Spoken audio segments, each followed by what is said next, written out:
السلام علیکم ناظرین، سر درد کا بہترین علاج سورہ الکوثر میں کتنی بار پڑھ کر دم کرنا ہے آپ بھی جانیں۔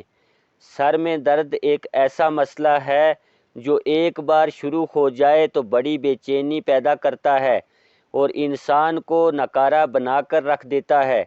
سورہ الکوثر 7 بار پڑھ کر سر میں درد والوں پر پھونک دی جائے، یا جس کو سر درد ہے وہ خود پڑھ کر اپنے ہاتھ پر پھونک کر اپنے سر پر ہاتھ پھیر لے تو اللہ کے حکم سے بیماری کا فوری علاج ہو جاتا ہے۔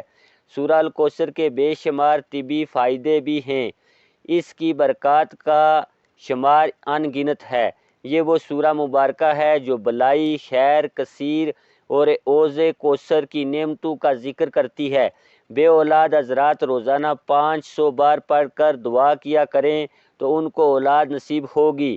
جن خواتین کو حیض کا مسئلہ رہتا ہے تو وہ روزانہ سورہ الکوثر 313 بار پڑھ کر پانی پر دم کر کے 1 ہفتہ تک پئیں، انشاءاللہ انہیں اس تکلیف سے نجات مل جائے گی۔ السلام علیکم ورحمۃ اللہ وبرکاتہ۔